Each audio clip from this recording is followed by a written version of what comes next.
నమస్తే, నేను మీ ప్రశాంత్. వంశీ అరెస్ట్ అయ్యాక వైసీపీ నుంచి ఎవరు కూడా మాట్లాడడం లేదు.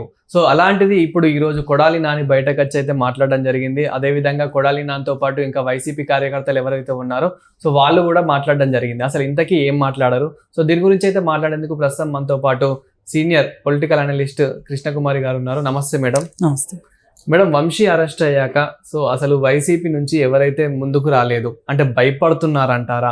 అలాంటిది ఇప్పుడు కొడాలి నాని అయితే బయటకు వచ్చి కొంచెం మాట్లాడడం అయితే జరిగింది.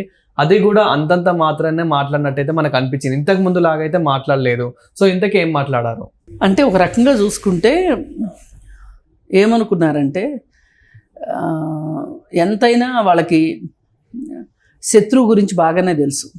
అంటే చంద్రబాబు నాయుడు గురించి బాగానే తెలుసు. అతను చట్టం ప్రకారం వెళ్తాడు, కక్ష సాధింపు చర్యలు ఉండవు అని చెప్పి అతను అనుకుంటే కానీ ఇంత త్వరగా అంటే ఎప్పుడో అవుద్దని అనుకున్నారు వీళ్ళు. నిజానికి కొత్త ప్రభుత్వం రాగానే ఏదో జరుగుద్ది అని అనుకున్నారు వాళ్ళు. ఒక రకమైన షాక్లోనే ఉన్నారు. ఎవరు పెద్దగా బయటకు వచ్చి మాట్లాడడం ఏది చేయటం అది పెద్దగా చేయలే.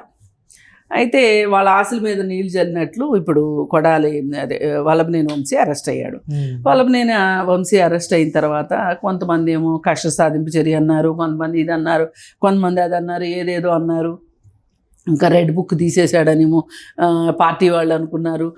ఎవరు ఏమనుకున్నా రెడ్ బుక్లో ఉన్నా లేకపోయినా ఇతను తప్పు చేశాడా లేదా వంశీ, ఇదే పాయింట్ ఇక్కడ. వాళ్ళు పోలీసులు పెట్టిన ఎఫ్ఐఆర్ ఏదైతే ఉందో ఎఫ్ఐఆర్ కరెక్టా కాదా, ఈ ఎఫ్ఐఆర్లో పెట్టింది రేపొద్దున కోర్టులో ప్రూవ్ అవుతుందా లేదా, అదే కదా.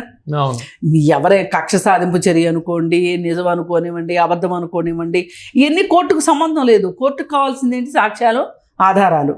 ఆ సాక్ష్యాధారాలు ఇవ్వగలరా లేదా పోలీసులు అనే దాని మీద ఈ కేసు ఆధారపడి ఉంటుంది. ఇప్పుడు జగన్మోహన్ రెడ్డి వచ్చి ఏం మాట్లాడినా, కొడాలి నాని వచ్చి ఏం మాట్లాడినా, వల్లభనేని వంశీ ఇంతకుముందు ఏం మాట్లాడినా, ఇప్పుడు వాళ్ళ ఆవిడ వచ్చి ఏం మాట్లాడినా ఏం ప్రయోజనం లేదు.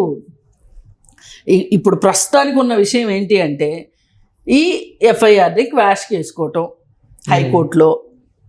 హైకోర్టులో వీళ్ళకి అనుకూలంగా రాకపోతే సుప్రీంకోర్టులో వేసుకోవటం. అందరూ అదే కదా చేస్తారు, వాళ్ళు కూడా అదే చేస్తారు.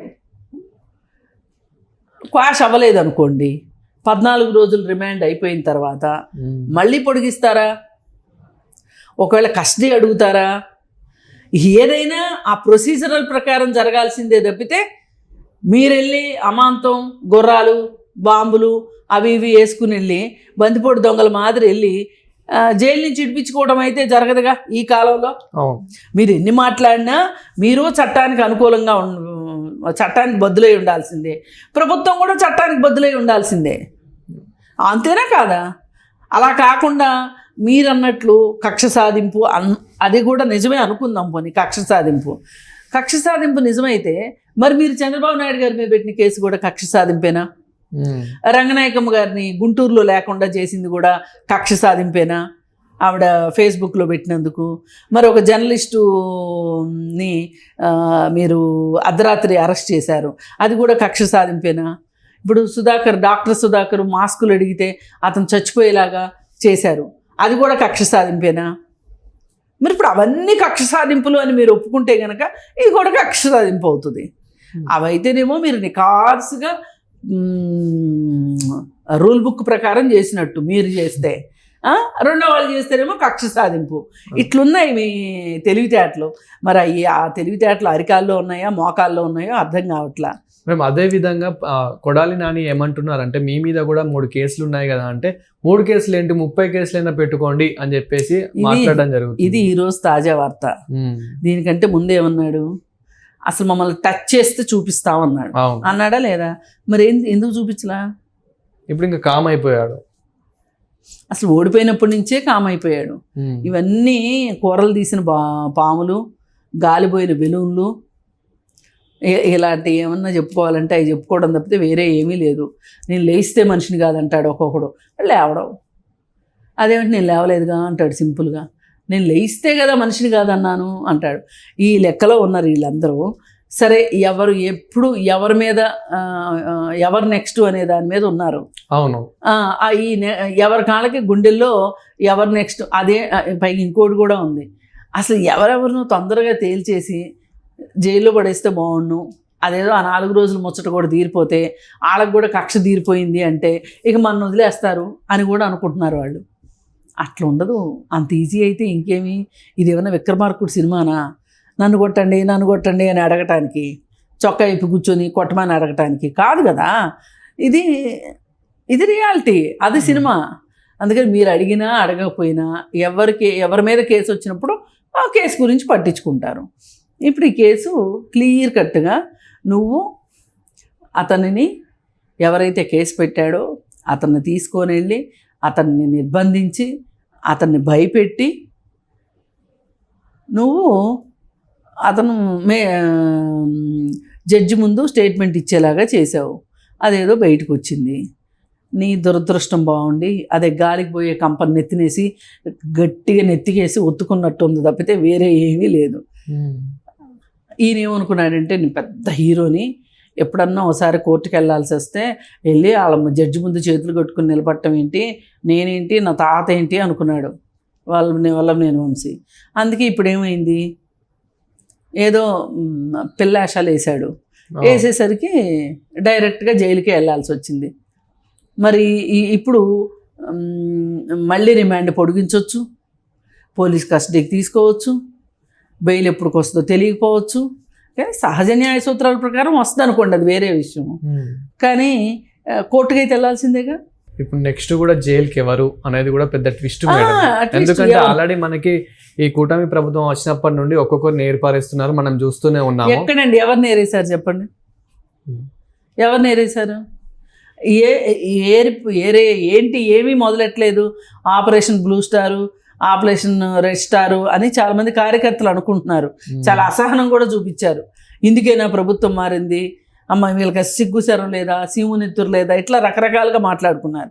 ప్రభుత్వాలు వచ్చేది, కొన్ని ప్రభుత్వాలు కక్ష సాధింపు కోసం వచ్చినా అన్ని ప్రభుత్వాలు కక్ష సాధింపు కోసం రావండి. అలా అనుకుంటే అది మూర్ఖత్వం అవుతుంది. ఒక ప్రభుత్వము అంటే ఎన్ని పనులు ఉంటాయి, వాళ్ళకిలాగా పరిపాట లేకోకుండా కేవలం కక్ష సాధింపులతోటి బటన్ నొక్కటాలతోటే ప్రభుత్వం చేయటం అయితే చేయొచ్చు ఎవరైనా, అలా కాదు కదా. అందుకని ఇవన్నీ వదిలేసి ఇప్పుడు ప్రస్తుతానికి సరే ఇన్నాళ్ళు మాట్లాడలా, నేను మమ్మల్ని టచ్ చేస్తే మా సంగతి ఏంటో చూపిస్తామన్న మనిషి అతన్ని జైల్లో పెడితే కూడా మాట్లాడలా. ఇవాళ అయితే వచ్చాడు బయటికి, వచ్చి ఇప్పుడు కూడా రాకపోతే ఇంకా రాడేంటి అని చెప్పి అందరూ మాట్లాడుతుంటే ఇక చచ్చినట్టు జగన్మోహన్ రెడ్డి కూడా బయటకు వచ్చిన తర్వాత అప్పుడు ధైర్యం వచ్చింది నేను కొడాలి నానికి. వచ్చాడు బయటికి, వచ్చినప్పుడు ఏంటండి ఈ మధ్య మీరు యాక్టివ్గా లేరు అంటే, అవును ఉద్యోగం పోయాక కూడా ఉంటామా అని మాట్లాడాడు.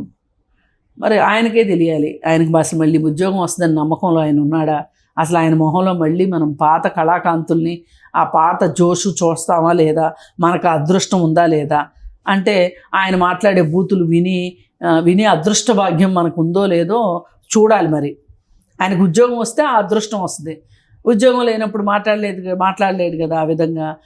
సరే ఆవిడ అడిగిన ప్రశ్నకి చాలా వెటకారంగా చాలా జాగ్రత్తగా సమాధానం చెప్పాడు. మామూలుగా అసలు మనకి వల్లభనేని కొడాలి నాని దగ్గర ఇంతటి సంయమనాన్ని మనం ఎప్పుడు చూడలే.